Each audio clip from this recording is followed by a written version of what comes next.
Hello दोस्तों, स्वागत है आपका स्टडी आईक्यू में। और मैं अभिनव राज आपके लिए एक इम्पॉर्टेंट जॉब नोटिफिकेशन लेकर आ गया हूं। और ये जॉब ऑफर किया जा रहा है IBPS के तरफ से। IBPS यानी institute of banking personal selection. बहुत इम्पॉर्टेंट बॉडी है ये। बैंक के लोग जो हैं, जो बैंकिंग की प्रिपरेशन में लगे हुए हैं, वो जानते हैं IBPS कितने अच्छे जॉब्स ऑफर करता है। और अभी के लिए जो पोस्ट लाया गया है वो है क्लर्क के लिए। IBPS क्लर्क पॉपुलरली कहेंगे इसको। और ये जो वैकेंसीज हैं फॉर 2022-23 यानी 2022-23 में ज्वाइन वगैरह सब कुछ करा देंगे। बहुत टाइम से IBPS का काम चलता है, इसमें कोई शक नहीं है। और टेंटेटिव जो शेड्यूल है वो है दिसंबर 2021 और जनवरी 2022। यानी इस बीच आपका सारा एग्जाम का काम जो है वो हो जाना है। प्रीलिम्स एंड मेंस के रिगार्डिंग बात की जा रही है। फिर आगे चल के डॉक्यूमेंट वेरिफिकेशन और ये सब तो होते रहता है। और यहाँ पर अच्छे खासे सीट हैं, सब कुछ हम बहुत डिटेल में समझने वाले हैं। लेकिन उससे पहले मैं आपको ले चलता हूँ स्टडी IQ की वेबसाइट पर। और आप देख सकते हैं कि यहाँ पर हमारे द्वारा IBPS का ये कोर्स तैयार किया गया है और अभी के लिए इस पर हैवी डिस्काउंट्स भी हैं। और आप देखिए इस कोर्स में मोर देन 700 वीडियोज हैं, क्विजेज हैं, लेक्चर नोट्स हैं। और यहाँ डिटेल में पूरी की पूरी सिलेबस डील की गई है। अगर आपको किसी भी तरीके का कोई कन्फ्यूजन है या आपको लगे कि इस कोर्स का क्या कंटेंट है, तो उसमें भी आपको कोई परेशान होने की ज़रूरत नहीं है। यहाँ सब कुछ बहुत डिटेल वे में बताया गया है। इंग्लिश, क्वांट, जो बैंक स्पेसिफिक क्वांट हो गए या फिर लॉजिकल रीजनिंग, एवरीथिंग यहाँ पर आप इसको स्क्रॉल करके देख सकते हैं। और अगर किसी भी तरीके की कंफ्यूजन है तो यहाँ पर लेट्स चैट के सेक्शन में क्लिक करके और आप अपनी बात को पूछ सकते हैं। ओके, तो अब वापस से हम आगे चलते हैं और नोटिफिकेशन को ध्यान से देखते हैं। यहाँ पर देख लीजिए एलिजिबिलिटी की बात की गई है। और यहाँ सबसे पहले कुछ बैंक्स के नाम लिख देते हैं जो कि बैंक्स पार्टिसिपेट कर रही हैं। इन बैंक्स में वैकेंसीज है, यानी कि bank of Baroda, bank of India, bank of Maharashtra, Canara bank, central bank of India, Indian bank, Indian overseas bank, Punjab national bank, Punjab and Sindh bank, UCO bank और यूनियन बैंक ऑफ इंडिया। ये एक शेड्यूल है जो कि टेंटेटिव है, मतलब मोस्ट प्रोबेबली इन्हीं dates को फॉलो किया जाना है। तो जो ऑनलाइन रजिस्ट्रेशन है जिसमें कि एडिट का ऑप्शन हो, मॉडिफिकेशन का ऑप्शन हो, तो ये 7 अक्टूबर से लेकर 27 अक्टूबर 2021 तक है। और मेरी यही आपसे सलाह होगी कि जितना जल्दी आप इस फॉर्म को फिल कर लो उतना बेहतर होगा। यहाँ पर आगे पेमेंट ऑफ एप्लीकेशन की बात की गई है और उसके लिए भी यही डेट है। और ध्यान दीजिएगा यहाँ ऑनलाइन मोड की बात की जा रही है, यानी 7 अक्टूबर से लेकर 27 अक्टूबर तक। जो कॉल लेटर डाउनलोड करने का ऑप्शन आता है और वो प्री एग्जाम ट्रेनिंग के लिए। PET का मतलब होता है कि अगर आपको लगता है कि आप ऑनलाइन एग्जाम कैसे फेस करोगे, अभी तक आपने कभी नहीं दिया है PET, तो यहाँ पर कुछ क्राइटेरिया है। अगर कोई व्यक्ति PET के लिए फुलफिल करता है क्राइटेरिया तो उसे ऐसा मौका दिया जाता है। बट कोविड-19 को देखते हुए और इस पेंडेमिक सिचुएशन को देखते हुए ये PET में भी ऑफलाइन ब्रांचेज में आपको बुला के कराया जाए या नहीं भी कराया जा सकता है। इसलिए ये लिखा हुआ है इफ़, मतलब in case it is possible and safe to hold PET। Okay, तो फिर PET जो ट्रेनिंग का टाइम होगा वो नवंबर होगा। और फिर आप जो प्रीलिम्स की एडमिट कार्ड है यानी कॉल लेटर वो डाउनलोड कर पाएंगे या तो नवंबर या दिसंबर 2021 में। मोस्ट प्रोबेबली जो ऑनलाइन एग्जाम है प्रीलिम्स का वो दिसंबर 2021 में हो जाना है। रिजल्ट जो है प्रीलिम्स के वो दिसंबर या जनवरी में मिल जाने हैं। और फिर मेंस का कॉल लेटर डाउनलोड करेंगे, वो यही टाइम होगा दिसंबर जनवरी का। ऑनलाइन एग्जामिनेशन जो मेंस का है वो जनवरी या फरवरी 2022 में। और प्रोविजनल अलॉटमेंट जो है अप्रैल 2022 तक। और यहाँ पर बताया गया है कि candidates are advised to regularly keep in touch with authorised IBPS website. यानी बीच में अगर कुछ चेंजेज वगैरह होते हैं, कुछ नए नोटिफिकेशंस आते हैं, तो उसके बारे में आपको आइडिया तो रहे इसके लिए। और यहाँ एलिजिबिलिटी क्राइटेरिया बताई गई है। जो भी व्यक्ति अप्लाई करेंगे CRP क्लर्क 11 के लिए, तो मिनिमम क्राइटेरिया जो है यहाँ बताया गया है। और यहाँ पर देख लें कि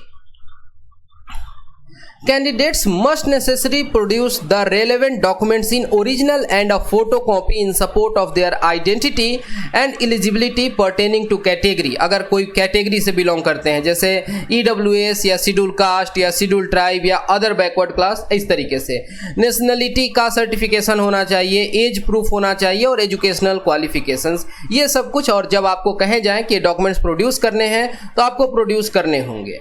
नेशनलिटी मोटे तौर पर आप एक भारत के नागरिक होने चाहिए, सिटीजन होने चाहिए, नहीं तो यहाँ पर subject of Nepal, Bhutan, Tibetan refugee, जो व्यक्ति इंडिया में उनकी फैमिली 1 जनवरी 1962 से पहले आई हुई है, और भी कुछ देशों के यहाँ नाम दिए गए हैं तो आप देख लेंगे। यहाँ पर मिनिमम एज की बात की गई है कि मिनिमम एज जो है 20 वर्ष और मैक्सिमम एज जो है वो 28 वर्ष होना चाहिए। और देखिए यहाँ पर ये कितने तारीख को डिसाइड किया जा रहा है, तो 1/7/2021 यानी 1 जुलाई 2021 को। मतलब यही हुआ कि आपका जन्म अगर 2 जुलाई 1993 से लेके 1 जुलाई 2001 के बीच में है और इन 2 तारीखों पर भी है, तब आप एलिजिबल हैं, आपकी एज सपोर्ट कर रही है कि आप इस फॉर्म को फिल कर सकें। हालांकि यहाँ पर कुछ अपर एज लिमिट में रिलैक्सेशंस दिए गए हैं उन कैंडिडेट्स को जो कि कैटेगरी से बिलोंग करते हैं, शेड्यूल कास्ट या शेड्यूल ट्राइब, इनके लिए 5 वर्ष, अदर बैकवर्ड क्लास जो कि नॉन क्रीमी लेयर से आते हैं उनके लिए 3 वर्ष, पर्सन्स विथ बेंचमार्क डिसेबिलिटी के लिए 10 वर्ष और एक्स सर्विसमैन या डिसेबल्ड एक्स सर्विसमैन के लिए यहाँ क्राइटेरिया बताया गया है कि actual period of service rendered in the defence force plus 3 years, यानी 8 ईयर्स हो जाएंगे ये डिसेबल्ड एक्स सर्विसमैन जो कि बिलोंग करते हैं शेड्यूल कास्ट और शेड्यूल ट्राइब के लिए। और मैक्सिमम एज लिमिट यहाँ 50 वर्ष बताई गई है। विडो, डाइवोर्स्ड वीमेन और women legally separated from their husband, जिन्होंने फिर रीमैरी नहीं किया, उनके लिए यहाँ पर एज कंसेशन है up to age of 35 years. General EWS के लिए 38 साल OBC और 40 वर्ष जो हो गया शेड्यूल कास्ट शेड्यूल ट्राइब के लिए। पर्सन्स जो अफेक्टेड हुए हैं 1984 के रॉयट्स से, उनके लिए भी 5 साल की यहाँ एज रिलैक्सेशन दी जा रही है। ये सब कुछ आप समझ गए। और ध्यान दीजिएगा कि ये जो यहाँ एज रिलैक्सेशन है अपर एज में, वो क्यूमुलेटिव बेसिस पर है। ऐसा नहीं कि आप हर को अब कैलकुलेट करके और फिर कहेंगे कि ऐसे तो बहुत ज़्यादा रिलैक्सेशन मिलना चाहिए अगर मेरे पर एक से अधिक क्राइटेरिया अप्लाई होती है तो। अब हम आगे बढ़ते हैं। यहाँ पर एजुकेशनल क्वालिफिकेशंस की बात की गई है, तो और आपके पास एक डिग्री होना चाहिए, मतलब कि एटलीस्ट आप ग्रेजुएट होने चाहिए, किसी भी डिसिप्लिन में होने चाहिए, एक ऐसी यूनिवर्सिटी से जो कि रिकॉग्नाइज्ड हो भारत सरकार के द्वारा, या इक्विवेलेंट क्वालिफिकेशन जो कि रिकॉग्नाइज्ड हो बाय सेंट्रल गवर्नमेंट। यहाँ पर आपको मार्कशीट प्रोड्यूस करना होगा या डिग्री सर्टिफिकेट जो कि आपको ग्रेजुएशन होने पर मिला होगा, ठीक है। और यहाँ पर आपका डेट ऑफ पासिंग मेंशन्ड हो उस पर, और आपके कितने परसेंटेज मार्क्स आए हैं ये भी मेंशन्ड हो। और ये सब कुछ आप जब रजिस्टर कर रहे हैं तो वहाँ पर आपको ये इनपुट देना होगा। इसी तरीके से कंप्यूटर लिटरेसी की बात की गई है और इस पर हम विशेष चर्चा आगे चल के करने वाले हैं FAQ सेक्शन में। और यहाँ पर कहा गया है, ये देखिए मैंडेटरी टर्म यूज किया गया है, operating and working knowledge in computer systems. ये आपसे एक्सपेक्ट किया जा रहा है और मैंडेटरी बताया गया है इसे। मतलब ये हुआ कि कैंडिडेट्स जो हैं उनके पास सर्टिफिकेट होना चाहिए या डिप्लोमा या डिग्री होनी चाहिए कंप्यूटर ऑपरेशंस में, लैंग्वेज में, या उन्होंने कंप्यूटर या इंफॉर्मेशन टेक्नोलॉजी IT जो सब्जेक्ट है कभी पढ़ा हो एज अ सब्जेक्ट, या तो अपने हायर स्कूल में या कॉलेजेज में या संस्था में, इस तरीके से। अब यहाँ पर लैंग्वेज प्रोफिशिएंसी की बात की गई है कि आप जिस स्टेट में अप्लाई कर रहे हैं वहाँ की लैंग्वेज आपको आनी चाहिए, और ऐसा क्यों है हम आगे चर्चा करेंगे इस पर, अभी के लिए छोड़ दीजिए, FAQ सेक्शन में देखेंगे। All the educational qualifications mentioned should be from a university या इंस्टीट्यूशन या बोर्ड जो कि रिकॉग्नाइज्ड हो भारत सरकार के द्वारा या उससे अप्रूवल मिला हो गवर्नमेंट रेगुलेटरी बॉडीज के द्वारा, और फाइनल रिजल्ट जो है should have been declared on या बिफोर 27/10/2021। तो अगर इतना तारीख जो है 27/10/2021, इससे पहले अगर आपका फाइनल रिजल्ट डिक्लेयर हो चुका है तो आप जरूर अप्लाई कर सकते हैं। यहाँ पर परसेंटेज की कैलकुलेशन की बात की गई है कि अगर यहाँ पर किसी इंसान को मान लेते हैं कि 59.99% मार्क्स हैं तो उसे 60 नहीं कंसीडर किया जाएगा, मतलब कि उसको 60 से कम ट्रीट किया जाएगा। ये बात आपको समझ जाना चाहिए। ओके, और इसी तरीके से 54.99 को राउंड फिगर में 55 नहीं समझा जाएगा, इसको 55 से कम ही माना जाएगा।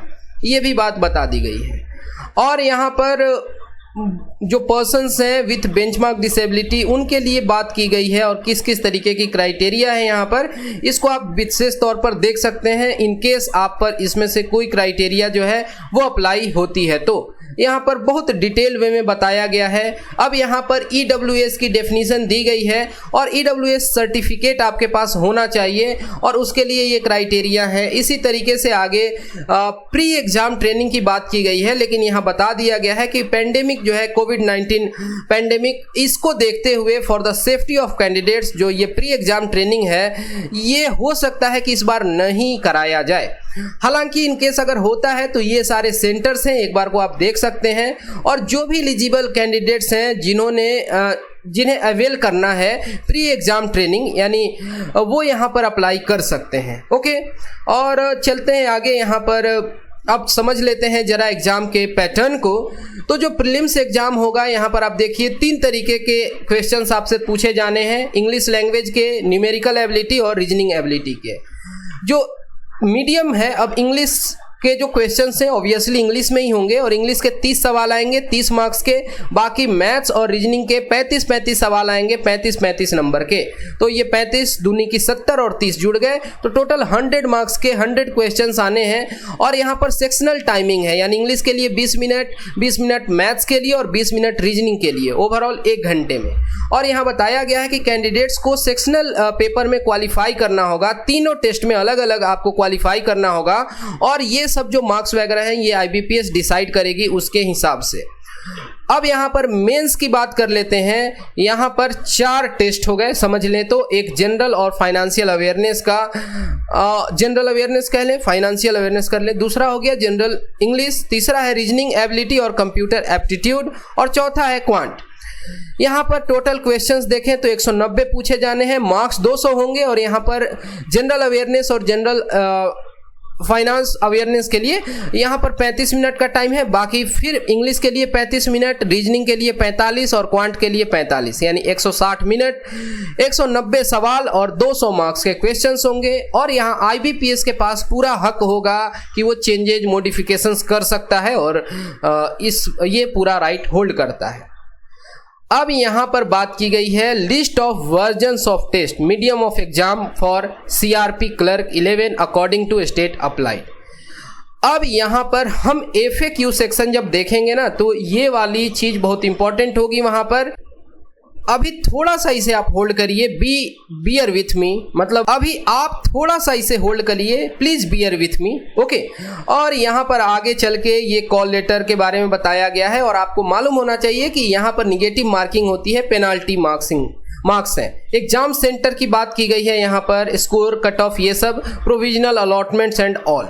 तो ये सब कुछ आप देख लेते हैं। यहाँ आइडेंटिटी वेरिफिकेशन के लिए आप क्या यूज कर सकते हैं, लेकिन आप क्या नहीं कर सकते हैं यूज, राशन कार्ड और जो DL लर्निंग सर्टिफिकेट होता है वो नहीं यूज कर सकते हैं, ये बात मालूम होना चाहिए। ओके, सोशल डिस्टेंसिंग नॉर्म्स वगैरह की बात की गई है।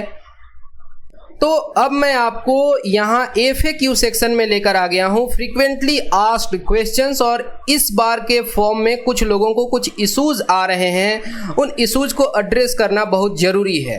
और ये 2 तरीके के हैं मेनली, एक है कंप्यूटर नॉलेज और सर्टिफिकेशन पर बेस्ड समस्याएं और दूसरा ये राज्यों के क्राइटेरिया को लेकर कि सर मैं किस स्टेट से अप्लाई करूं, क्या मैं जहां अप्लाई करूंगा वहीं मुझे जॉब करना होगा, क्या मैं अपने होम स्टेट से ही अप्लाई कर सकता हूं, क्या मैं जहां अप्लाई करूंगा वहां का मुझे लैंग्वेज आना चाहिए, मेरा एग्जाम सेंटर कहां हो सकता है, क्या जिस स्टेट में अप्लाई करना है वहीं का एग्जाम सेंटर होना जरूरी है, एंड सो ऑन। बहुत तरीके के क्वेश्चंस हैं, इन्हें हम बहुत अच्छे से समझने वाले हैं। तो जब आप फॉर्म फिल कर रहे होंगे तो यहाँ पर इस तरीके से ऑप्शन नजर आएगा, वैकेंसीज ऑफ द स्टेट या union territory you are applying for. और फिर जब आप यहाँ पे ड्रॉप डाउन मेनू इसे क्लिक करेंगे तो यहाँ स्टेट्स के नाम आ जाएंगे। अब आपके पास 2-3 ऑप्शंस हो सकते हैं कि आप जिस स्टेट से आते हैं, आप अगर चाहें तो वहाँ से भी फॉर्म फिल कर सकते हैं। लेकिन जो सबसे इम्पोर्टेंट और सबसे रिमार्केबल बात है वो आप ये समझ लीजिए कि आप जिस स्टेट में अप्लाई कर रहे हैं, जिस स्टेट की वैकेंसी को आपने चूज किया है, आप जिंदगी भर वहीं सर्विस करने वाले हैं और उसी स्टेट में आपके एग्जाम्स के सेंटर पड़ने वाले हैं। ये प्रीलिम्स के लिए ये सेंटर वहीं पड़ने वाला है। ये बात आप बहुत अच्छे से समझ लीजिए। मान लेते हैं कि जैसे मैं बिहार से बिलोंग करता हूं और बिहार में मुझे लग रहा है कि सीट्स बेहतर नहीं है या फिर मेरे लिए जो इन्वायरमेंट है वो कंड्यूसिव है तमिलनाडु का या केरला का, मैं जाकर वहां अप्लाई करना चाहता हूं। तो यहाँ पर बहुत आसान है कि मैं खोलूं और यहाँ तमिलनाडु या केरला चूज कर लूं। लेकिन यहाँ पर एक शर्त है, वो है लैंग्वेज प्रोफिशिएंसी की, यानी कि आपको एक वहाँ पर एग्जाम पास करना होगा। LPT जिसे बोलते हैं, लैंग्वेज प्रोफिशिएंसी टेस्ट। LPT में होता क्या है बेसिकली कि आपको वहाँ के रीजनल लैंग्वेज आने चाहिए। हर स्टेट की वो जो लिस्ट दी गई थी वहाँ पर बताया गया है कि इस स्टेट में आपको ये लैंग्वेजेस आने चाहिए ही। जैसे कि अब कोई व्यक्ति है, आप जानते हैं कि जब उसकी नौकरी लग रही है तो ऐसा तो है नहीं कि वो केवल अर्बन ब्रांचेज में उसकी पोस्टिंग होनी है, रूरल एरिया में भी होगी या अर्बन में भी होती है। तो वहाँ के जो भी लोग हैं, ज़रूरी नहीं है कि वो इंग्लिश या हिंदी समझते हों। अब कहीं पर मलयालम, कहीं तेलुगु, कहीं कन्नड़, कहीं तमिल, ये सारे लैंग्वेज हैं या और जगहों पर अलग अलग भाषाएं हैं। अब वित्तीय समावेशन, फाइनेंशियल इंक्लूजन, जो समाज के सबसे निम्न तबके के लोग हैं उन तक बैंकिंग नेटवर्क्स को पहुंचाना है, तो उनसे जब आपको बात करना होगा तो उन्हीं के भाषा में, उन्हीं के लैंग्वेज में बात करना होगा। इसके लिए आपको वहाँ की लैंग्वेज आनी चाहिए, एटलीस्ट बोलना और लिखा हुआ पढ़ना तो आना ही चाहिए। तो यही टेस्ट होती है लैंग्वेज प्रोफिशिएंसी में। तो आप जिस भी स्टेट से अप्लाई कर रहे हैं वहाँ की आपको जो भी लैंग्वेजेस दी गई हैं वो अच्छे से आनी चाहिए, तभी आप अप्लाई करिए। और ये भी बात आप समझ गए कि जो आप स्टेट अप्लाई कर रहे हैं वहीं पर आपकी नौकरी होनी है और उसी स्टेट में जाके आपको एग्जाम देना होगा। तो ये एक जो मेजर लोगों के बीच में समस्या है वो आप समझ गए। अब एक समस्या है जो कि बहुत बार इशू रेज कर रहा है, वो है वर्किंग नॉलेज ऑफ कंप्यूटर। ये जो बात लिखी गई है, यानी operating and working knowledge in computer, ये बात की गई थी कि कहा गया था कि ये मैंडेटरी है, बिल्कुल।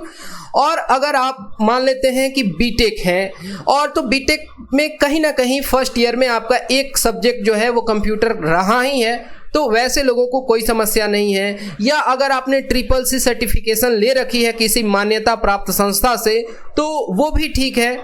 और अगर आपने स्कूल में 9th क्लास, 10th क्लास या फिर 11th 12th में या फिर कॉलेज में या किसी संस्था से आप जुड़े हैं और वहाँ पर आपने जो पढ़ाई की और वहाँ पर कंप्यूटर अगर आपका सब्जेक्ट रहा है तो ये भी ज़रूरी है समझ लेना कि उससे आपका काम हो जाना है, मैंडेटरी है। इन केस आपने स्कूल में भी अब पढ़ा है, इसका ये मतलब हुआ कि वो आपके मार्कशीट पर रिफ्लेक्ट होना चाहिए कि हाँ आपके यहाँ पर दिखाए गए हैं कि यस आपका यहाँ एक कंप्यूटर सब्जेक्ट रहा है या इंफॉर्मेशन टेक्नोलॉजी एक सब्जेक्ट रहा है। नहीं तो आपके पास डिप्लोमा की डिग्री वगैरह तो होनी ही चाहिए कंप्यूटर ऑपरेशंस में, लैंग्वेजेस में। तो मेरा आपसे यही सलाह होगा कि आगे के लिए ये सब कुछ बहुत मैंडेटरी भी हो जाना है।